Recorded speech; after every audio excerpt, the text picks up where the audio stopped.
Truth is, we could all learn a thing or two from one of the founding members of what we know as Delta Force. And speaking of learning, let's see what I did there. In an interview, the mainstream media panned disaster and a train wreck. Education Secretary Betsy DeVos answered a series of unabashedly biased questions posed by 60 Minutes' Leslie Stahl. And here's a look. Have the public schools in Michigan gotten better? I don't know overall. I can't say overall that they have all gotten better. The whole state is not doing well. Well, there are certainly lots of pockets where the students are doing No, well. but your argument that if you take funds away, that the schools will get better is not working in Michigan, where you had a huge impact and influence over the direction of the school system here. I hesitate to talk about all schools in general because schools are made up of individual students attending them. The public schools here are doing worse than they did. Michigan schools need to do better. There is no doubt about it. Have you seen the really bad schools? Maybe try to figure out what they're doing? I have not intentionally visited schools that are underperforming. Maybe you should. Maybe I should, yes. Okay, so Democrats are attacking DeVos, calling her answers ill-prepared, and even calling for education to be run by the states. Oh, wow, this is great. Something that we have been saying all this time. So what now, all of a sudden they want to make government smaller because they don't like the education secretary? Look, first of all, let's cut her some slack here. She's only been in office for a year. Is she really supposed to have visited every single school across the country? She's been pushing for long overdue education reform and, of course, school choice. And it's working.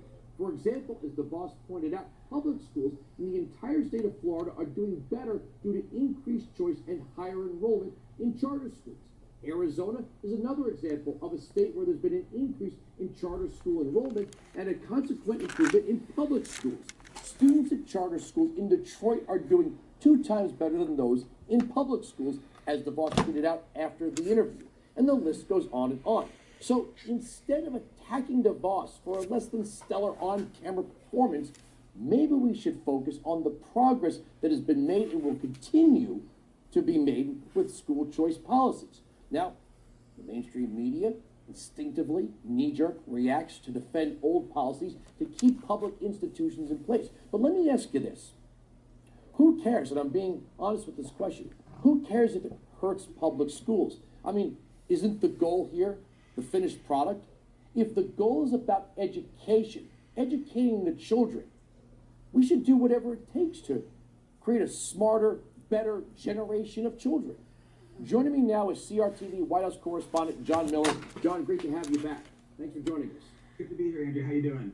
Okay, this has been a cornerstone issue for conservatives, and Betsy DeVos is really delivering on this.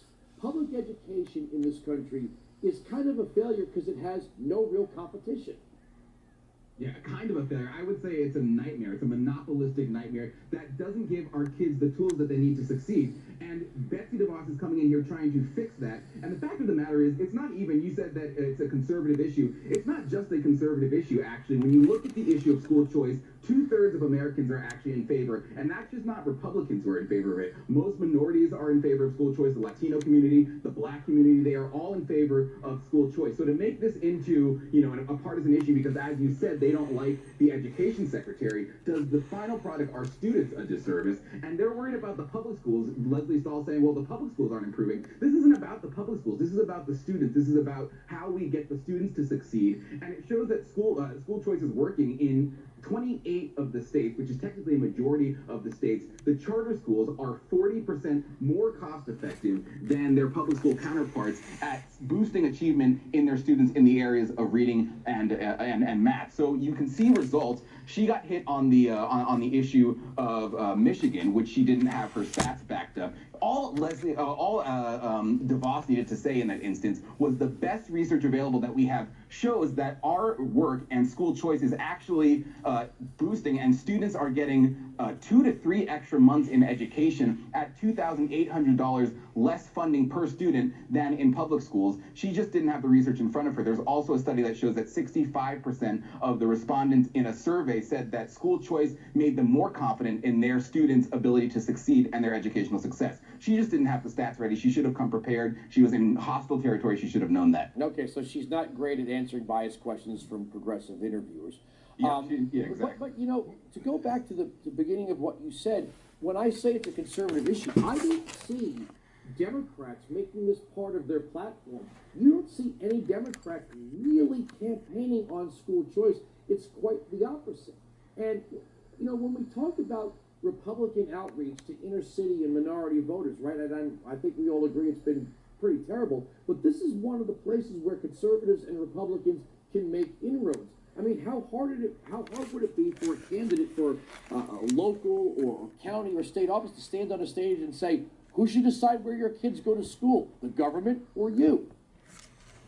Absolutely, I agree, and I think that you do not see that outreach because, unfortunately, it's not an issue. I think that if Republicans were smart, you would see them going into minority communities and standing up on this issue. You see it kind of in cable news and TV. John Stossel did a special where he talked about the students who are in these charter schools. They're in charter schools in New York. I think the program's called Success Academy Charter Schools. And he's going to these students, and you see these students, they're excited to learn. They love what they're learning. They're actually excited to wake up and go to school. So you have cable news people and reporters going and reporting on this issue. Unfortunately, you do not see the politicians doing the same. They would benefit from doing it.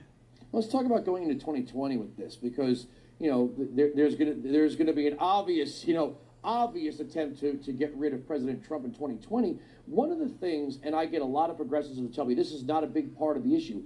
All of the people that promote public education seem to be the first ones to send their own kids to private school, right? The previous president, he attended private schools. His wife attended private schools. His daughters never saw the inside of a private school. And they came to Washington. They went to Sidwell Friends Academy, perhaps the preeminent, most expensive prep school in the whole country. And you see this across the board. We see high-ranking public officials who promote public education but refuse to send their own kids to the very same public schools they think are good enough for you at your expense, I might add.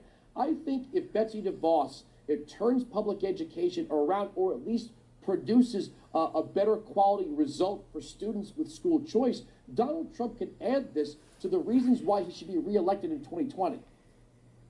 Yeah, I mean, well, Andrew, first of all, you're not telling me that politicians are out of touch with the American people. Surely you're not Or saying hypocrites. that.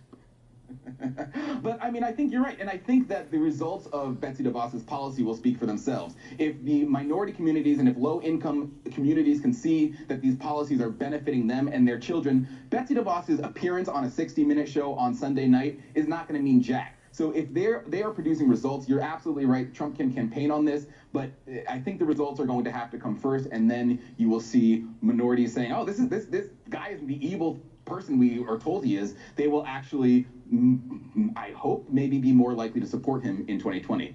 But Well, I hope the it's truth slim on is, that. Democrats obviously will never add school choice to their platform.